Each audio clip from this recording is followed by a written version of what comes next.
Hey Bankless Nation, it is the Rollup Wars on today's episode. A new player has entered the chat. Sroll just released their new zkEVM to Mainnet, and we've got the co-founder of Sroll and a senior researcher from Sroll joining us today to tell us what that means. David, what are we talking about? Now, Sroll is a pretty hotly anticipated layer 2. It is a zkEVM layer 2. And so with all of the optimistic rollups already deployed and pretty decently along in their maturity, it's time for the zkEVMs, the zk rollups, to enter the arena. Sroll is a unique kind of zkEVM. It's got some extra bells and whistles, some unique properties that make Sroll tick. So we're going to ask Sandy and Toghrul about the unique properties that make Sroll so interesting. And of course, we'll eventually get to Wen Token at the very end. Speaking of unique properties, you know what has unique properties, David? Tell me. This podcast right here. And also the jacket that we were looking at, okay? This is a Sukajan jacket. Sujikin. Oh, okay. I don't even know. I don't even have one, David. But you do. I do. I got it right here. This is available to a Bankless listener who fills out a survey. Actually, the call to action is we have a survey and we need people to fill it out. You might get the jacket if you fill out the survey, but the main thing we're talking about is a survey that we need you to fill out. I started with the jacket, but David's starting with the survey, and that's the thing. All you have to do is fill out the survey, and you have a chance to win that jacket. David, why are we doing this survey? Because we have a new podcast format that we want to bring to the table, an unreleased podcast type of podcast, but we want to make sure that we are actually on target with this. So we're gathering some data about who you are, Bankless listener, what kinds of podcasts you listen to, what kinds of Bankless podcasts you listen to, or maybe you listen to all of them. Wow. And just kind of a background about yourself. And so if you want the Bankless podcast to tune itself to a little bit more towards your desires, or maybe you just want the jacket, fill out the podcast survey. Yeah, it's not about the jacket. It's about improving the podcast, everybody. Yeah, do your public duty. Thank you, Bankless listeners. Fill this out. There's a link in the show notes if you want to go check that out. It should take like 5 minutes of your time.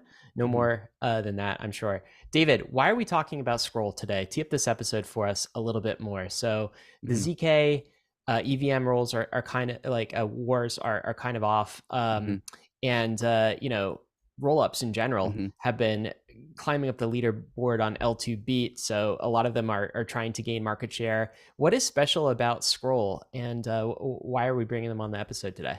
Yeah, so I think I'm really excited to ask Sandy and Toghrul about this. I think there's like a spectrum of difficulty of rollups. Optimistic rollups are like pretty easy, as in just like, you know, fork and replace the EVM, but now as a layer 2. Then we kind of get into the zk rollups, which with like Polygon and zk sync, which are like rollups but zk. But with Sroll, we're entering like a new frontier, which is EVM equivalent zk rollups, which is a pretty hard thing to achieve. Yet you get a huge amount of tailwinds if you do get that. And so that's going to be, I think, the main focus of some of my questions is, what do you get with a zkEVM? Why do we care about Sroll? What about Sroll has set itself apart from its competition? So that's the thing to pay attention to as we go into this episode. So guys, before we get into this episode, first we disclose David and I are both angel investors in Sroll. We are big fans of many different layer 2s out there. And as a reminder, we are long-term investors. We're not journalists. We don't do paid content. There's always a link to all of our disclosures in the show notes, bankless.com/disclosures. All right, guys, we will be right back with Sandy and Toghrul. But before we do, we want to thank the sponsors that made this episode possible, including our #1 recommended crypto exchange. That's KRAKEN. If you don't have an account, what are you waiting for? Go create an account. KRAKEN Pro has easily become the best crypto trading platform in the industry. The place I use to check the charts and the crypto prices, even when I'm not looking to place a trade. On KRAKEN Pro, you'll have access to advanced charting tools, real-time market data, and lightning-fast trade execution, all inside their spiffy new modular interface. KRAKEN's new customizable modular layout lets you tailor your trading experience to suit your needs. Pick and choose your favorite modules and place them anywhere you want in your screen. With KRAKEN Pro, you have that power. Whether you are a seasoned pro or just starting out, join thousands of traders who trust KRAKEN Pro for their crypto trading needs. Visit pro.kraken.com to get started today. CELO is the mobile-first, EVM-compatible, carbon-negative blockchain built for the real world. And now, something big is happening. Introducing the CELO Layer 2. It's a game-changing proposal that's going to bring CELO's rapidly growing ecosystem home to Ethereum. Vitalik has shared his excitement for the CELO Layer 2 on the CELO forum, so has Ben Jones from Optimism. But why? The CELO Layer 2 will bring huge advantages, like a decentralized sequencer, off-chain data availability, and one-block finality. What does all that mean? Rock-solid security, a trustless bridge to Ethereum, and more real-world use cases for Ethereum without compromise. And real-world adoption is happening. Active addresses on CELO have grown over 500% in the last 6 months. With the CELO Layer 2, gas fees will stay low, and you can even pay for gas using ERC20 tokens. But CELO is a community-governed protocol. This means that CELO needs you to weigh in and make your voice heard. Join the conversation in the CELO forum. Follow @CELO.org on Twitter and visit CELO.org to shape the future of Ethereum. Bankless Nation, I'm so excited to introduce you to Sandy Peng, one of the co-founders of Sroll, the ZK scaling solution that we're talking about today, and also Toghrul Maharramov, a senior researcher and rollup sorcerer, also at Sroll. Sandy, Toghrul, welcome to the Bankless. How you guys doing? Hello, hello. Hey guys, good to be here. Okay, so the news today is that Mainnet, Sroll Mainnet, is live. That's pretty cool. Congratulations. How does it feel? Sandy, how's it feel to finally have Mainnet live? Yeah, it feels amazing, almost surreal. This has been kind of 2 years in the making, and the team has really pulled together for this very big milestone. And I think for any kind of product team, like the big product launch is really just the beginning. This is the first time we get to really meet our customers and meet the devs and get real feedback. So everything feels much more tangible. And, you know, just like anything we do, it's just great when you receive feedback and hopefully that will help us iterate more going forward. And Toghrul, you've been at Sroll for as long as I've known you, but you also pay attention to the entire rollup landscape and really just crypto at large. Maybe you could just do the job of articulating why this is significant in the broad landscape of all layer twos, all types of rollups. Why is this mainnet day unique? I think I'm gonna come off a bit biased here. I think you're allowed to do that. Yeah, that's permitted. I'm happy to do that. So one of the things that we concentrated on since the beginning is maximizing compatibility with Ethereum. And at the time when this was just getting started almost 3 years ago, this was almost an insane idea. I remember talking to a few people in like 2021 about potentially building a zkEVM that is EVM equivalent or compatible, and they were like, yeah, those people are just scammers, it's never gonna work. And yeah, it basically started as a wild idea that transformed into something that is finally alive on the mainnet today. And it's been a long road, a tiring road. I think we all need a long sleep tonight after the launch. But yeah, but we're happy that we're finally on the arena, playing, learning. In the arena. Yeah, Nobody has ruined that phrase yet. Yeah. But yeah, no, I remember like yesterday when we first met Toghrul, I think the team was just 8 to 10 people, and we got introduced on the internet. And I think most people thought we were kind of a joke because it was just so far-fetched. But Toghrul decided to join us after a 30 minutes call. He was just like, YOLO. Yeah. We basically he's been YOLOing ever since. Yeah, on Twitter. We basically signed the papers the next day after I had a call. Well, what was so compelling about that, Toghrul? Yeah. I think for me was the idea that the Sroll aimed to be as much compatible with Ethereum as possible. And I always thought of rollups as a great extension of Ethereum. And that just made a lot of sense to me. And I always thought of ZK as a more long-term play versus something like optimistic rollups, which were more of a viable short-term solution, but long-term, I feel like all of the optimistic rollups are going to transform into ZK rollups. So it just made it clicked from like the first time I had a call with Sandy, and yeah, Toghrul, why is EVM equivalence so important? Like you mentioned, it's this idea of an extension of Ethereum, right? I know some rollups have gone in a completely different direction. They're like, hey, EVM sucks. We're gonna swap it out. We'll just settle on Ethereum and call it good. Yeah, but Sroll is with the strategy. You guys are doubling, tripling down on Ethereum equivalence? Why? So I feel like for me, the argument was always, what's the purpose of rebuilding everything from scratch and re-educating people and helping them learn a new language, a new programming paradigm, etc., where you can use something that has almost 10 years of documentation, 10 years of tutorial, 10 years of open source code, and doesn't matter what you want to build, most of the things already have been, obviously not everything, but like a lot of the building blocks have already been built out by somebody else, and it's easy to learn. So Solidity, you can't even compare Solidity to any other smart contract programming language because it had such a head start, and therefore it just makes sense to reuse something that has been widely adopted versus not only trying to optimize it, but also trying to attract people to actually learn and build with you that new VM and the new programming language, which is a very hard job, and only a few have succeeded since Ethereum in doing that. Mm-hmm. One of the compelling things about rollups, and you alluded to this, is that it's an extension of Ethereum, and really the maximally mature version of a rollup is one that has zero compromises with Ethereum. Can you just talk about the value of this and how Sroll is playing in that arena? Sure. I think some of our initial thesis was that, which we still hold today, is that I think Ethereum is the most decentralized and the most secure layer one. And it has this incredibly strong kind of social layer built around it. And that means many very convicted people and idealistic and also creative people, just very strong talents from around the world who are committed to this ecosystem for various reasons. And for us, that was the most attractive thing about the community. And we wanted to build something that meets developer where they are already.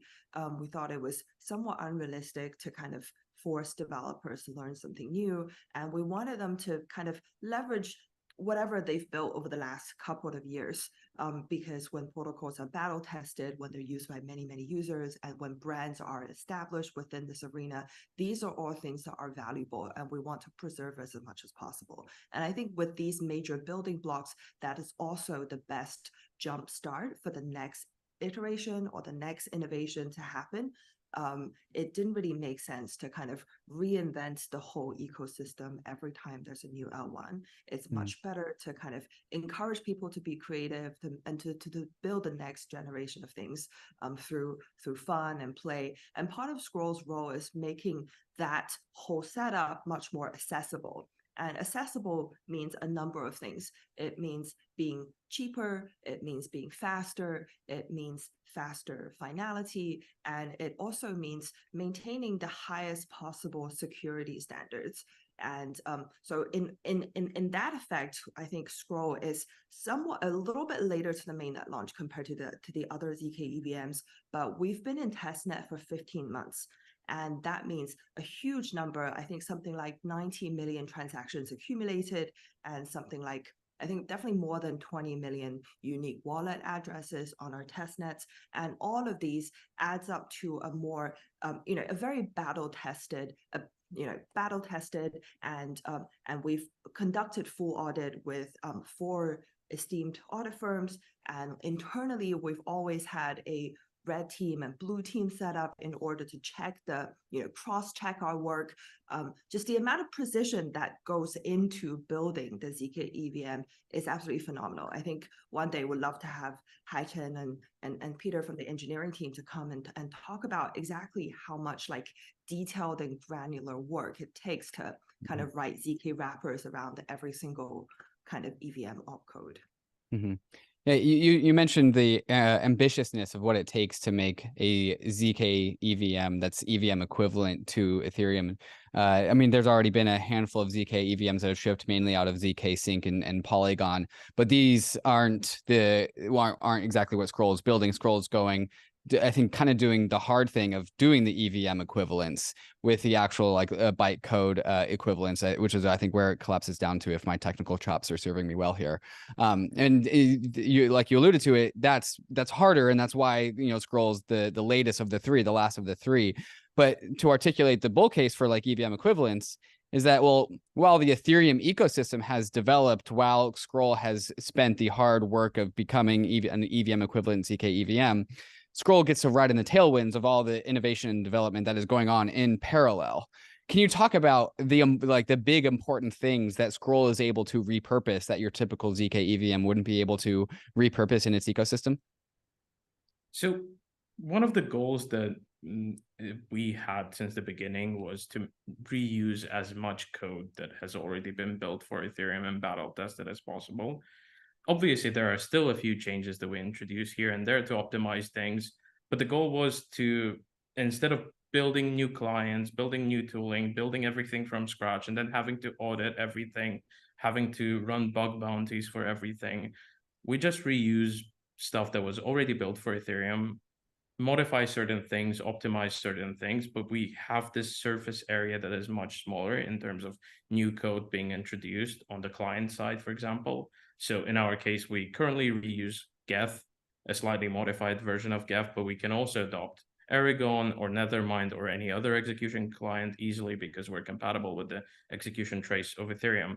So that allows us to not worry about that side of things and only worry about the bridge, the prover, and the sequencers, and the efficiency of the rollup, and trust and rely on the existing battle-tested code to basically carry on what Ethereum has been doing great in terms of being stable, being secure, and being immune or almost immune to faults and halts, if that makes sense. It does. Is it the case that all of the things, all of the apps that work on Ethereum now kind of work right out of the box on Sroll, or is there any kind of modification a dev or a building team needs to do in order to make it compatible with Sroll?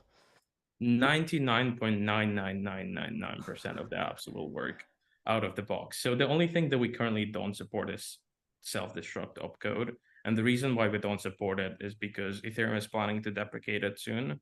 Okay. And there's no point for us to support something that is going to be deprecated, let's say, in half a year or a year. So I think Okay. everything works in effect. Yeah. And our mainnet slogan is called copy, paste, and deploy to So you guys are encouraging copy paste, huh? That's not what we mean. What we mean is that whatever you've already built, that deployment process is super easy and seamless. And having that set up, it means there's actually less point in building copy and paste projects because it's so easy for projects that are already established to come on Sroll. Yeah, that seems like a superpower. So, and all of the ancillary infrastructure as well works. So we're talking about like wallets, like MetaMask or block explorers like an Etherscan. It all just kind of clicks in and works without modification. Correct. Yeah. That's really cool. So tell us about this rollup itself. So why are we doing rollups in general, right? We're trying to scale Ethereum. Okay, so what does that mean for something like Sroll? Like how many Ethereums is it inside of Sroll? Like how many Ethereum mainnets are we talking? Or like what's the transactions per second that Sroll can kind of support? I realize these are sort of imprecise types of ways of measuring it, but maybe then the question is, how do you measure it? How much scale are we actually getting out of Sroll? So I think it's difficult to say the precise number in terms of TPS, but you could easily estimate that if we remove the bottlenecks related to Ethereum, so like data availability, et cetera, we can easily do an order of magnitude and probably even more than that without having any issues. There are obviously other things that we need to optimize that we still inherit from Ethereum. So one of the problems that we inherit, as every other ZK rollup does, is state growth. And so essentially at some point, we're still going to have to solve it.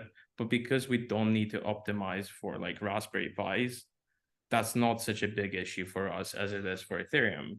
And therefore, we can squeeze out a lot more performance.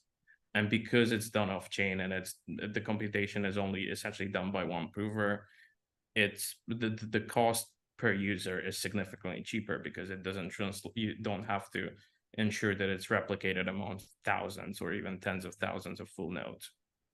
Okay, so order of magnitude more in terms of scalability then. And then remind us and that's the starting point. That's the It's starting gonna, point. yeah, it's gonna get better. Okay. And what's it going to be getting better with? Like the next EIP that allows for blob space on Ethereum, is that going to help I Scroll think at all? regardless of Ethereum level upgrades, there are plenty of optimizations that Mm. we could be doing. And there are a few low-hanging fruits that we will be getting to in the next 3 to 6 months. And I think we can expect Scroll to be an order or two orders of magnitude faster than Ethereum mainnet in its current form within like the next year. Yeah. It's funny. I know you mentioned at the very beginning, you guys mentioned, I think Toghrul, you were talking about this, where back in, I don't know, 2020, 2021, it seemed like a Ethereum equivalent zkEVM would be years away. In fact, I remember like a blog post from Vitalik where he talked about how far away it was. Like this would be nice, one day, but it's probably many years away. And he was talking like 5 to 10 years kind of timeline. And the ability to actually develop a zkEVM, it felt almost like a sci-fi tech, and it was. I mean, I remember coming away from that post and other conversations about this weird zkEVM type thing, thinking that that'll be nice one day, and describing it almost as like the holy grail of Ethereum scalability. And now here we are, we've made it. Can you refresh us on the why zk is the direction? Like why is it referred to as the holy grail? What benefits do we get from zk rollups versus, say, our optimistic rollup cousins there? So there are multiple things that benefit from zk. So one, just to establish the basics here, a lot of people, when they hear zk, they just automatically think privacy. But in reality, the reason why we use zk is not for privacy. The reason why we use zk is that the modern proof systems have this property that we refer to as succinctness, which means that you can verify them much cheaper than what it took to compute them. So essentially, you can think of like a very costly execution, and instead of re-executing that entire execution, you can just verify one proof, and it is essentially equivalent to just recomputing that costly execution. And you can see how you can gain a lot by just outsourcing that execution to one or two full nodes that do the execution, then they compute the proof for it, propagate the proof to everybody else, and everybody else can just verify the proof, and they're done. They don't need to re-execute anything. They don't need to verify anything, etc. aside from that proof. And on top of that, you gain from the fact that zk allows you to have faster finality relative to optimistic rollups, because the way optimistic rollups work is they assume that you're innocent until you're proven guilty. And the bridge allows a certain period of time for anyone to challenge and to prove that you're guilty. So essentially, the state that you posted is incorrect. And usually that challenge window is measured in days, whereas for zk rollups, the finality time is measured in minutes, because as soon as we compute the proof, we can just publish the proof, verify it, and that's it. We're done. We don't need to wait for anything. And therefore, you can see how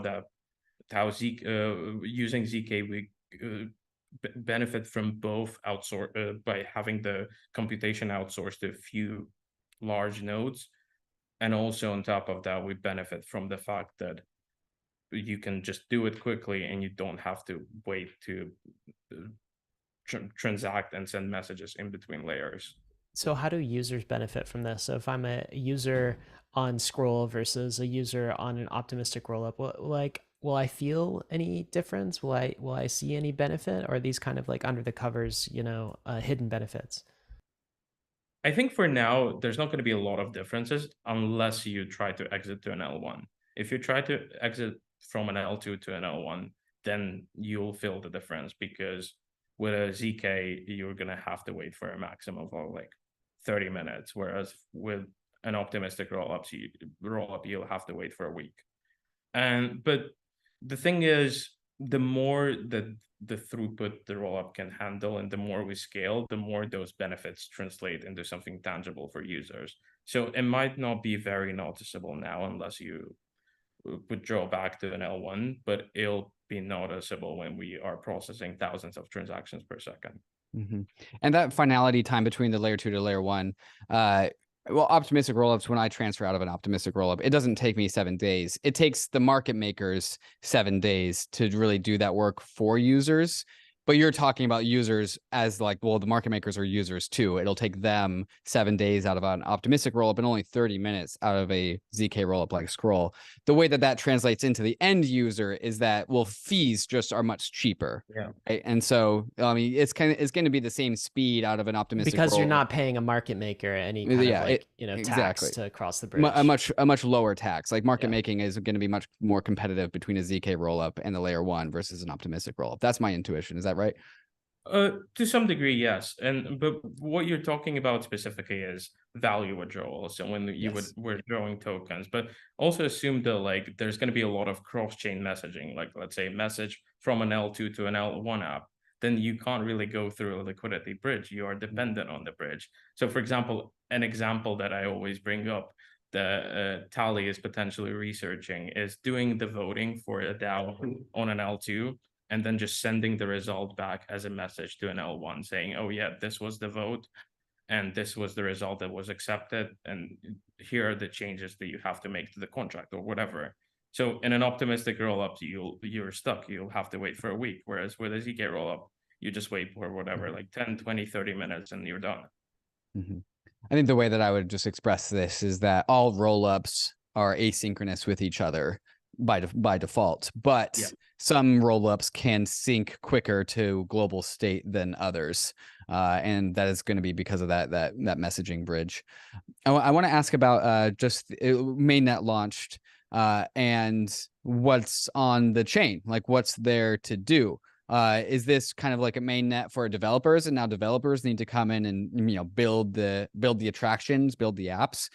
Users can therefore also bridge on, but is there anything for users to do in this present moment? What does the next like rollout phase look like over the coming days and weeks? So we've had our Genesis block a week ago, and we've kind of opened up the space for infrastructure projects to come on. So the opening of the public bridge UI means users can bridge funds to Sroll, and developers can start deploying their dApps. So I'm not entirely sure what's been deployed so far. It's only been a few hours, but I've been told there's already a Sandy token, which I promise was not. Is that why you came here, Sandy, to shill your Sandy token? No. The latest meme. Oh my God. Yeah. That's not. That's not why we're here. That's not why we're here. Okay. Yeah, more exciting things afoot. Okay. What? Yeah. So the apps will be coming then over the weeks and months to come. Is really what you think? I expect a lot of apps will be deploying relatively close to the mainnet launch. And why should they come? Like, what's a pitch for an app? So let's say I've got a kind of a cool DeFi app on mainnet. It's working well. I gas fees are high. I got a lot of different rollups I could deploy to. Why should I deploy on Sroll? I think some dApps have a multi-rollup strategy. And so for those types of dApps, the main sell is about removing friction for them. And that's why we have this copy paste deploy campaign, because it's so easy for them to self-deploy on Sroll. It's kind of like a why not. It removes that why not scenario. And then there's another pitch for applications that only work on Sroll. So there's a number of ZK applications that are trying out really unique things that works uniquely with the Sroll zkEVM for various reasons. And then there's another type of things that are just because of the nature of Sroll being a little bit cheaper and hopefully a lot cheaper very soon, and also a lot faster.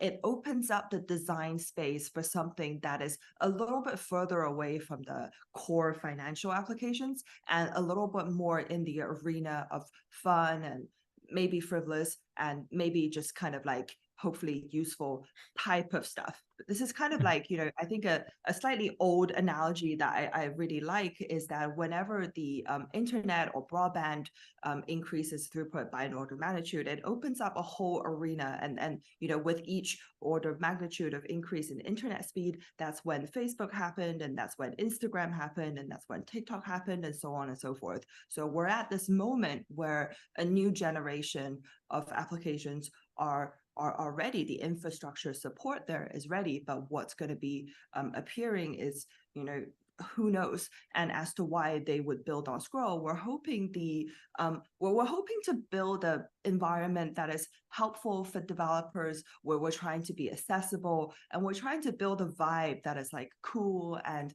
conducive to doing creative stuff. How we do that, that's kind of up to Toghrul. I'm kidding. It was no pressure. I'll be honest. Toghrul is a tastemaker, so I'm Thanks sure for he'll make throwing miracles me under happen. the bus here.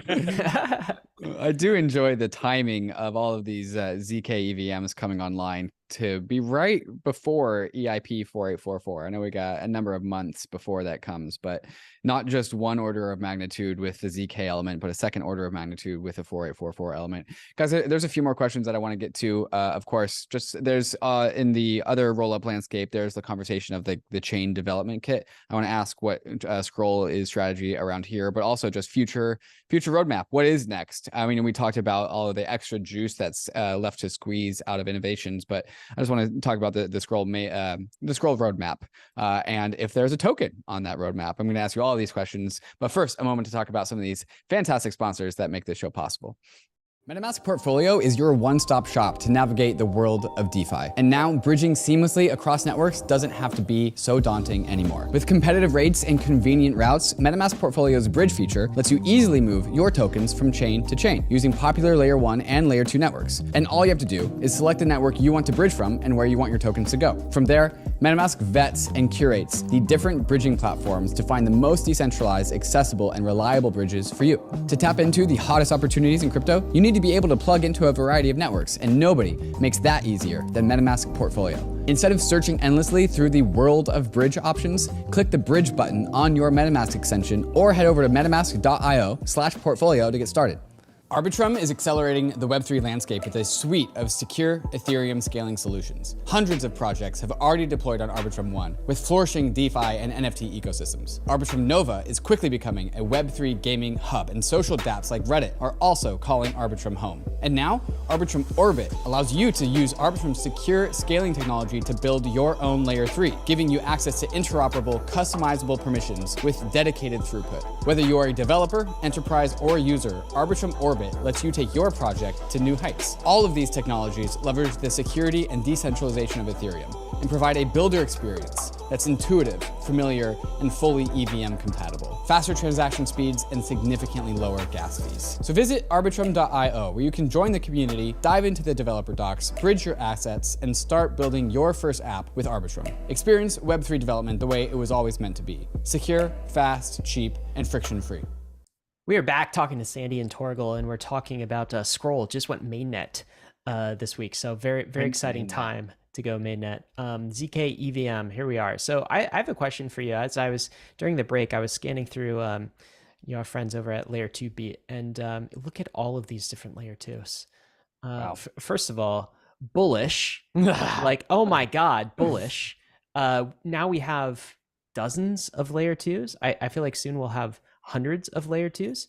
I think from a Bankless listener's perspective, they might be asking the question, okay, like, how do all of these things stitch together? How do we prevent fragmentation of the Ethereum ecosystem and Ethereum liquidity? How do we like abstract this for users, right? I mean, does a user necessarily care what Layer 2 they're on? Do they need to know the difference between Sroll and zk Sync and Arbitrum and Optimism and all of these things? Isn't this for like the crypto nerds? So I wanted to ask this question of you. Now that we have all of these Layer 2s, how do we stitch them together? Is there a way to do that? Are the devs working on something here? So it's a bit of a two-faced problem. So there's a So there's like a theoretical problem of how you actually handle communication, and the second problem is how do you improve UX where an average user doesn't really know or care which L2 they're on. And realistically, at least from our opinion, we're building for the developers. And so for us, as long as the developers know where they're deploying, that's the main goal for us. The users are free to think that they're using Ethereum or Sroll, but as long as the developers know, that's our goal. And so from the UX perspective, you can always optimize things. You can, for example, define new address types that basically also define which chain you're sending it to, or aside from the address itself, etc., etc. And on the technical side, the short answer will be zk. A bit of a longer answer would be how do we do that with zk? So one, there's a lot of prover efficiency improvements that are expected to happen in the next year or two. So I feel like within the next 2 years, we won't be talking about proofs that are taking minutes to compute, but more like proofs that are taking tens of seconds or even seconds to compute.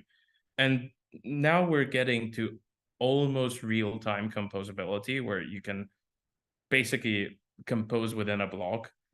And on top of that, there are a few people that are building different tools using zk that will allow you to compose directly without going through an L1.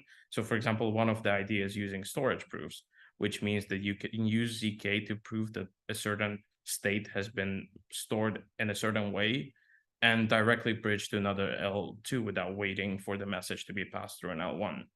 And so there's a lot of stuff that is being researched on at the moment and is being in a development phase. So I feel like for the next year or maybe two, people are still going to struggle with like, oh yeah, do I have ETH on this L2? Oh, how do I get ETH in order to buy this token or whatever? But like, it's not going to be a long-term problem.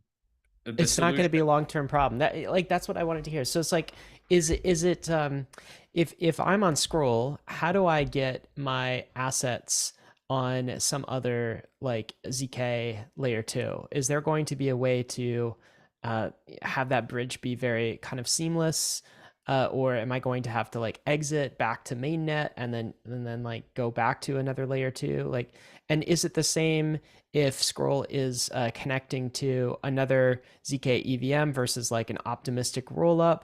Like, how's this going to work? I don't think I've like we've got all of these different states of Ethereum, but we don't have like our interstate highway yet, I feel like. Yeah. And so we've still got a lot of fragmentation.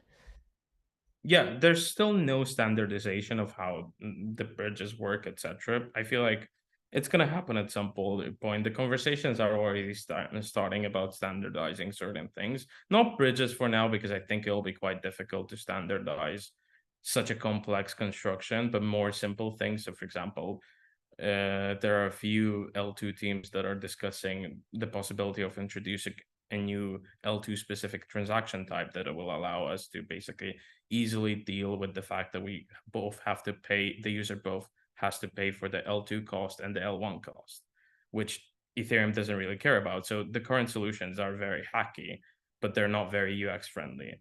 And so I feel like those conversations are going to continue. And at some point, we're going to get to EVM standardization, bridge standardization, etc. And with zk, it's just a question of how fast you can compute the proof. If you can compute the proof within seconds, and even if you go through an L1, it shouldn't take you that long to bridge from one L2 to another. And on top of that, you can think of things like storage proofs, etc., etc. And there are still probably things that we haven't come up with that are going to come up in the next year or two that are going to be even better than what we think is a state of the art right now. I think inside of the roll-up industry in 2023, it's been really a story of chain development kits. The OP stack, of course, absolute gargantuan with the base chain and all the other OP stack forks that have happened. But they're not alone, of course. The ZK stack from ZK Sync, Arbitrum Orbits, Polygon Supernets, Sroll. What is this? Is Sroll entering this arena? Well, I think we've just been so heads down building mainnet. I think we need to take a minute to help the network stabilize and do a little bit more research about what developers and ecosystem projects actually want. I think there's no point in doing something unless there's real demand. And we're going to focus our efforts on doing research to validate some of the directions that we're going to go to after mainnet. Okay, so not coming anytime soon, potentially in the future, just not your focus at the present moment. We're a completely open source project, so if there's anyone that wants to do it, we're completely, we're happy to help. We're happy to help. It shouldn't be a big lift, anyways. But insofar this demand for a more standardized products in terms of like a stack X package, I don't think it's a very difficult thing to do from here. Sure. Well, I know mainnet is a very big deal, and I don't want to stress you guys out, but what do you guys focus on now? What's next? What are the kind of the next steps for Sroll? What do you guys focus on in the weeks and the months? Well, Toghrul, do you want to go? Yeah, you just said weeks, and I'm thinking to myself, we were just spending some time today talking about what Sroll is going to look like in 5 years. You can answer either one. Yeah, we have quite a long roadmap. A lot of it is still up in the air, and a lot of it is still an open research problem that we're trying to solve. But there are a few things that we're going to focus on. One is optimization. So there are still a lot of low-hanging fruits in terms of the implementation, et cetera, that we can optimize to squeeze out more performance, to make the transaction cost less for users, et cetera, out of our implementation. Another big focus for us is security, because as we all know, most of the rollups, I have to, by law, I'm required to say that Fuel version 1 does not have a multi-sig. But aside from that, all the other rollups have a multi-sig, and they're upgradable in one way or another. And can I ask you about that, Toghrul, really quick? Of course. Like, this is something I think Bankless listeners will be familiar with on layer 2 beat, sort of the different stages of how kind of like decentralized they are. And it looks like, according to layer 2 beat, Sroll's in review right now. But like, yeah, so what is your plan to collect all of the stages, all of the layer 2 beat badges, and be kind of fully decentralized? What does that look like while we're here? All pieces of the pie from L2. L2. Yeah, right now I think ARBITRUM is maybe in the lead, at least according to layer 2 ARBITRUM. beat. Yeah. If you ignore dgate and Fuel v1, ARBITRUM is basically in the lead. Okay. Yeah. So what's Sroll's plan for this? So it's a multifaceted problem. There are a few things that we need to work on. So one, we currently don't have forced transactions just because of the way the zk circuit is implemented, but we're working on it, and we're going to introduce them relatively soon. That will allow us to have censorship resistance that is guaranteed by Ethereum. Another thing that we're working on is a multi-prover, and we've been actively working on it for almost a year at this point, which is also going to be introduced soon. And that will allow us to basically not rely on the security of our current proof system. So let's say if our current proof system fails for some reason, there's still another proof system that ensures that somebody cannot steal money if that ever happens for some reason. And then we're also working on decentralization. There's some research going on about sequencers and provers. There's also, I published an article a few months ago about multi-verifiers, which is more about securing the validating bridges, because one of the main concerns for us, and I think for any rollup builder, is how to ensure that your smart contract doesn't have bugs. And that's a really big problem. We know how many DeFi apps have been hacked since 2020 and how many millions have been stolen.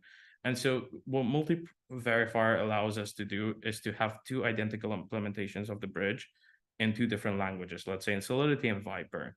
And then the transaction or the batch is only accepted if both of them agree that the entry to the storage is the same, which means that even if one has a bug in it, the other will catch it and prevent it from allowing people to steal the money.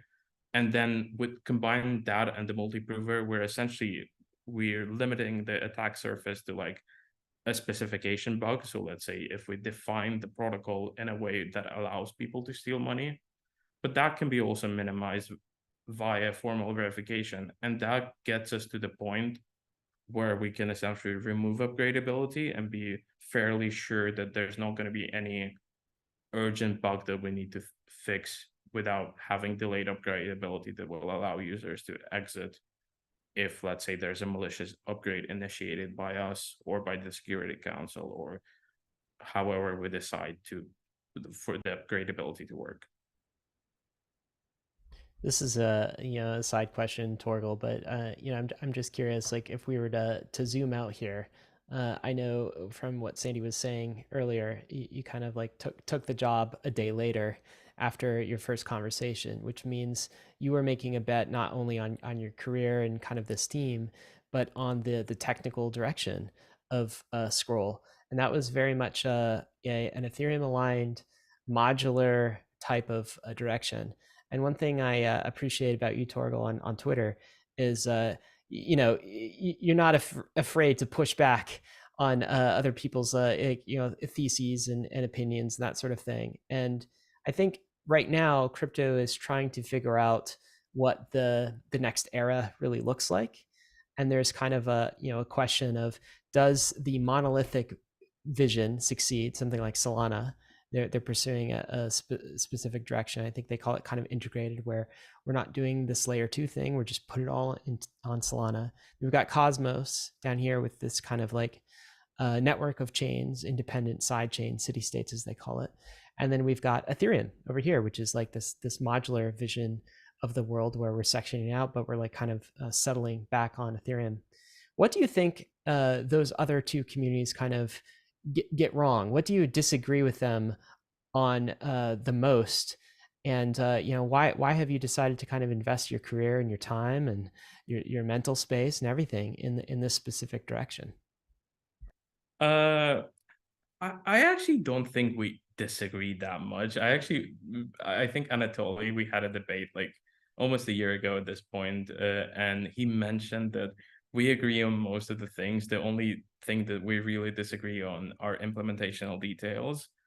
And so I feel like we all three communities agree that about the values of decentralization, censorship resistance, etc., etc. It's more about how you approach it. And I feel like I'm very much aligned with like the original vision of Ethereum, or of having this big chain that can facilitate millions of transactions that can be verified on a Raspberry Pi, for example, or your laptop that doesn't need quite high-end hardware, if not a server, to be verified and run.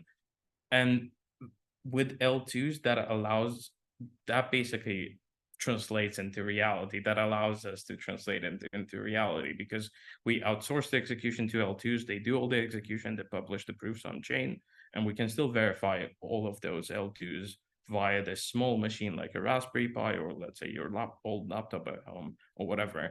And so from that perspective, I'm very much, I would say, aligned with the original vision of Ethereum.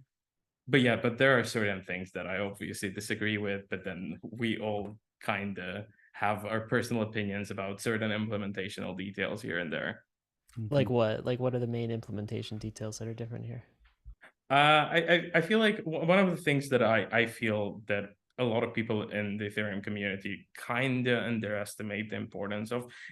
People talk a lot about it, but there's not a lot of work being done, is state growth. And realistically, that's the fundamental bottleneck of Ethereum, and it's going to be a fundamental bottleneck for all the zk rollups as well, and rollups in general, not just zk rollups. And so I feel like, and myself included, we can put more effort into researching it and actually finding a solution. There has been some research done, but it's been sporadic, and it hasn't been at the same level as, let's say, 4844 research on, or a lot of other subjects that have been quite deeply researched. Certainly a rabbit hole for a future Bankless podcast episode for sure. State growth has been kind of this like looming gargantuan in the background ever since I've always gotten into Ethereum, and Never really actually seemed to have gone head on. So I guess that's exactly what you were articulating, Toghrul.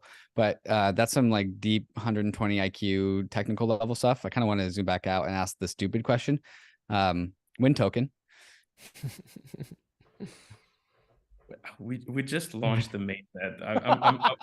I was just talking to. There's like a silence of like who's gonna jump first on this one. I was just talking to like our DevRel team who travels to a lot of conferences, and I was like, finally, no more when mainnet questions. Oh no, there's always a when. Yeah. Then you have Wen Token, and yeah, I don't know. I'll let Sandy answer. As Louis Guthman loves to say, I can't answer for legal reasons. Quote Louis here as well. Let's just blame Louis for everything. Well, congratulations, guys. Mainnet is always a huge day, just not just for Sroll, not just for what you guys are building for, but for Ethereum as well. When something that is the EVM gets extended byte line item for line item, bytecode for bytecode. I don't even know if that's the right way to describe it, but it makes sense to me. Into a layer 2, that makes me pretty excited. Because this is about scaling trust, right? Scaling cryptography. And this is really why we're all here. And so this is a big day for all of us at Ethereum, I'd say. Yeah, I would implore all the Bankless listeners to check out our mainnet, check out our developer docs, and deploy something fun. You know, I think my mom's going to deploy a contract that says if I lose every pound I lose, she's going to give me a bit more pocket money.